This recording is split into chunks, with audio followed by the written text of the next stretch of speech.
I realized in the last video, hopefully you've watched it. If you haven't, please go back to the link I'll put down below to check out my very first video when I first introduced the concept of personal brand and how to approach it. But I kind of left you hanging at the end. I didn't really get into the how do you get your why. It's good to develop one and embed it in your personal brand as you're reintroducing yourself or introducing yourself for the first time to prospective employers in the world. But what are the specifics around that? So in this video, I thought I'd address that and sort of walk through, again, as a nod to Adam Savage, this isn't a how-to video. This is more of a what happened video. So I'm going to share some of the stories around my experience with using Simon Sinek's Find Your Why process and how it got me and some people I've worked with to some very positive spaces. Welcome to the Canadian Career Coach. Hi, I'm Keith, and today we're going to walk through some of the specifics with regards to how to specifically find your why and the exercises and the activities that you can go through to develop that. It's never going to end up in a perfect 100% complete statement at the end. And again, talking a bit about the structure from the previous video, we're going to create a sentence starting with to blank so that blank, or I blank so that blank. The first blank is your contribution. I give this out to the world so that other people will achieve their success. So first blank is a contribution, and the second blank is the impact of that contribution. But that's sort of jumping way ahead. How to even begin to craft those? The key with this is that it's not something you can do individually. You get in your own head too much. If you're like me, that can happen. And even making these types of videos, I get slowed down and bogged down because I start overthinking it too much. And truly understanding what your contribution and impact is something that others are experiencing. So you have your perception about what it is, but it's other people's perception that matters the most. And again, their perception is your reality.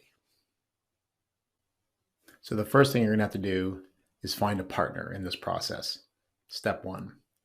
And the sweet spot for this is you just don't call your best friend, or you don't have to start off with a complete stranger. There's a happy medium here. Ideally, what you're looking for is connecting with someone who you're comfortable speaking with and comfortable sharing your stories with, and we'll get to those in a moment. But someone who doesn't know all your stories. So that's going to be somebody different for every one of you. Obviously, it's someone who has the ability to do active listening. That in itself is a skill set. Someone who generally wants to help you. Someone who is comfortable asking open-ended questions to dig deeper.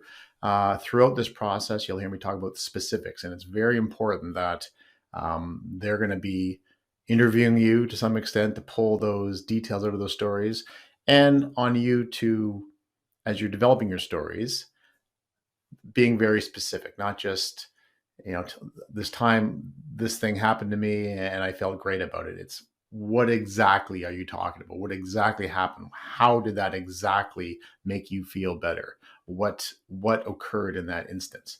So dialing back a little bit, looking for someone who you can share these stories with, who doesn't know all the stories and doesn't have any inherent biases into those stories. Oh, I know this one. I know how it turns out. That was a great example of, there's a piece of that might be helpful, but generally you don't want that. So that's your first step, is think about who that person is going to be. Next thing you're going to want to do is find a place. You're going to need, a place that you can have some privacy. Don't meet at a coffee shop. Don't meet at a place that you can't, aren't comfortable speaking out loud and telling your stories. So wherever that is, that's going to look different for everyone. In my instance, this was a colleague of mine that I'd worked with before who was looking for a role, looking to jump back into the game. I wanted to develop and revisit their what they were using as their personal brand and their elevator pitch. So that's worked well for me because it was a colleague that comfortable with working with, but didn't know all the stories. And the place, I had it at my place. They came over for, there may have been a bottle of wine involved at the end of the process as a reward, but it was a comfortable, easy space. No time, requirements for that. We set aside about 2 to 3 hours. Seems like a long time, but when you start sharing and having conversations as you do with someone you're comfortable with, time's going to fly by pretty quickly. You just don't want to be rushed. That's the key piece. You don't want to be looking at the clock and say, I got to wrap this up soon, because that's not a good place to be for this type of a process. So you've got someone you're comfortable with, telling some stories with, you've got a time and you got a place that's appropriate. So you're set up. As you're waiting for that time to come up, what you need to do is start gathering your stories. You want to think about things that, really shaped you. So think about asking yourself questions like, who has helped me the most? And a specific example of that. What was your best day at work? What was a day that, geez, if I would do that for free if I was able to, if I had to, because I just enjoyed that exercise so much, and I had such a great success. What went really bad for you in the job? Something that you would want to avoid at all costs in future activities, future employment opportunities. Pivotal moments in your life, things that, these watershed moments where something affected, good, bad, or ugly, that shaped who you are, and the specifics around that. Things that you're proud of, things that you created. Just, you want to get those moments that are, defining pieces, whether they're big or small. If there's things that resonated to you, that's the kind of stuff you want to start sharing, and start crafting those, start writing them out. You want to get about 5 or so. There's no perfect number for that, but you don't want to have just one, and you don't want to, keeping to the 3 hours, you don't want to have 25 stories. They want to be things that are truly impactful, because from these stories, we're going to be crafting the key aspects of your why, what your impact and your contribution has been. As you're telling these stories, your work now has gotten a bit easier. You've done the brain dump. You've got all this information on the page. This is where your partner comes into play, and this is where they start doing the heavy lifting. As you're telling your stories, they're going to be taking notes. And it's not documenting everything that you're saying. That is not the point. This isn't a note taker in that sense. This is they're going to be actively listening. You've got their full attention. They will be writing down some pieces as to the facts, maybe the high levels of the story, that time when this happened, I went to this event, or I had the project. So what they're going to have is a piece of paper, and on one side, they're going to be writing down the facts. Again, a few pieces, so there's some context. But what's mostly important that they're going to be writing down on the other side of the paper, or attached to those facts, will be the meaning behind that. What do they sense you saying without you actually saying it? What's the feeling that they get? Do you seem a bit distant when you're talking about that one part of it? Are you really engaged and smiling and trying not to laugh maybe? Or are you, eyes big, leaning into it? Or are you a bit more reserved as you're telling that story? That's the piece that they're going to be pulling from that and recording. At the same time, they're going to be, as we mentioned before, asking those questions. So you'll tell your story, but that's when they're going to start doing that interview process. Tell me more about this aspect of it if you didn't hear enough of it. How did that make you feel? What specifically occurred? Not asking, although a lot of this is finding your why, and start with why. They're not going to be asking you why this, because then that's making you, make an assumption. That's making you pick a lane on something. And that's sort of what the job is when we boil down these answers. So try to avoid the why. It's really digging into the specifics. So it's more of the how and the what questions, open-ended questions. keep you talking. Go into that, and then again, this is going to be a key skill of your partner in this. So when you're choosing them in step one, think about the person that's going to be comfortable doing this type of work. The next piece, after you've gone through your questions and then done the notes of, high level context, but what did they hear you saying? What did they feel you saying? Going back now and identifying the key themes based on that individual's, your partner's, the active listener's notes. What phrases are repeated a lot? What things really stood out for them? And they might have a page or two of notes, but circle the things that got repeated that really stood out to them the most. That again, it's not about note taking and this is what happened in a chronology of what occurred. It's the meaning from it. What did you infer? Again, they're really identifying the impact at this point of it. Yes, the facts might be some contribution pieces, but the meaning is the impact, and that's going to be very, very key. Some of the themes that they may hear from your stories is that an example would be that you support others, and that's where you really, that's your sweet spot of excitement. You seek and change, and you strive, and you pursue innovation. You're very data minded. You love to dive into the numbers where others maybe run away from it. Are they quantitative? Are they qualitative? You look at things at a 30,000 foot level. That's, you're not you don't like getting into the details heavily. You prefer to look at it in a more strategic view. These are the kinds of themes that might be coming out from the stories. And some of those stories might be the time that you hated doing that versus the time that you loved doing that. This is all good information. There are no right or wrong stories or right or wrong themes, as long as they're honest and you delve into them enough to get the specific details. And then from those themes, this is where you can work together now to start crafting the I blank so that blank. What did they hear you say that they do? In my case, the time that actually I had invited I invited them to be the partner to interview me, and I did my stories. And that's where I came up with I'm a connector. I use that word so many times in my stories. I was always connecting, no matter what my role was, whether, again, my background in retail clothing and men's fashion, boutique car financing for luxury vehicles, to IT strategy and rolling out new IT solutions, to getting into teaching at a college and university level, and then moving on to career coaching and corporate relationship management and experiential learning. Every single one of my stories, I was connecting people it was basically problem solving. I was connecting people to the solution to their problem. And I was connecting them by giving them either a service. Here's something that I or someone else can do for you that will solve that problem. I don't know of the service, but I can give you some experience. So some of my knowledge that would help them. That came in very handy with the coaching side of things. And the part actually I love the most is connecting them with each other. I could introduce two people.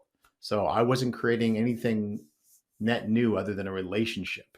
And then they went off and they made that connection and they solved each other's problems and they became very engaged and then saw the benefit in doing that and then felt inspired to go off and do that themselves and keep that chain going. So that's where I got to with my find my why and how to identify that. It was from my stories.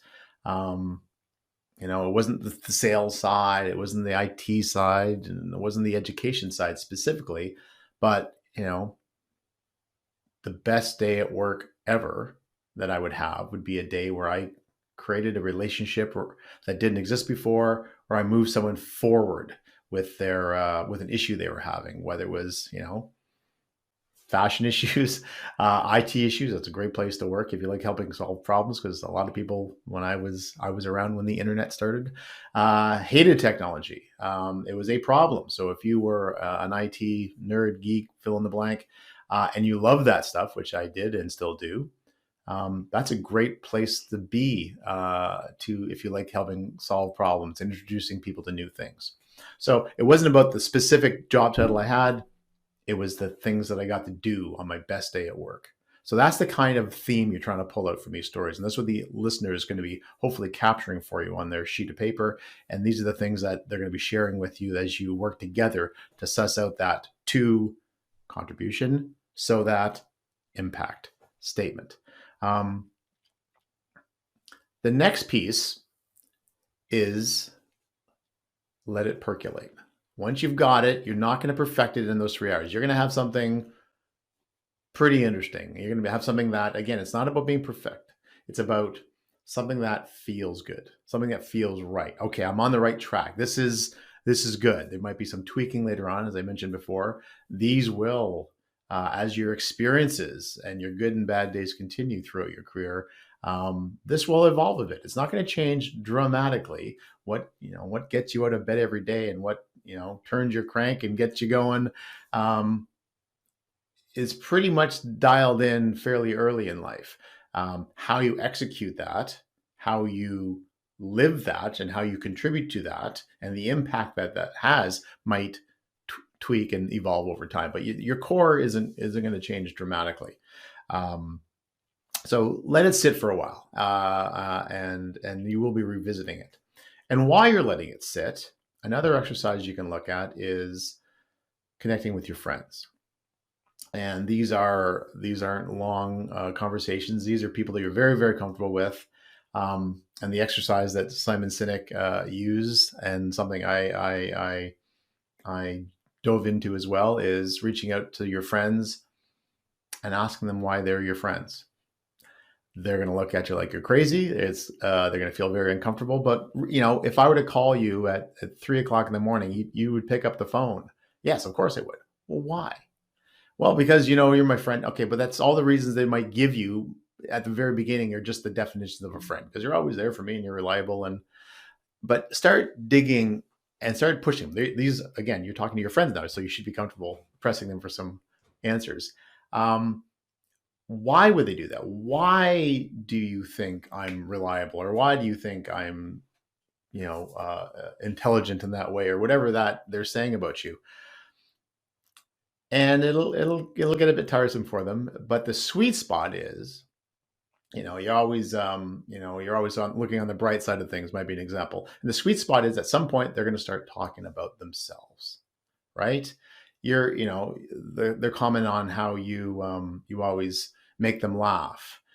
Is too high level. It's like, but after some prodding, it might result with, well, and that makes me feel confident. You look on the bright side of things and you show me the bigger picture. And I always seem to relax and I look at things a bit more pragmatically after I've spoken with you. Okay, so now you're getting, and this is where you're really delving into the impact of your contributions. A lot of this, and some of this rather, might be appearing during your interview process with your partner. But the friends is a nice gut check on that. How do your friends perceive? Again, their perception is your reality. How do they see you? And how do they see themselves being with you? That's a great way to get to delve more into and identify and confirm, if you will, your contribution. So while your why statement is percolating off to the side, not that you have to, but it's an excellent exercise I would recommend to everybody, is connect with your friends, ask them why we're friends, and push them a bit, and you'll get some really, really cool responses. And again, this will be a constantly evolving a statement going forward, but you're going to be using it in everything. And we'll be getting into this in future videos. Your why statement is probably one of the hardest things you're going to have to do.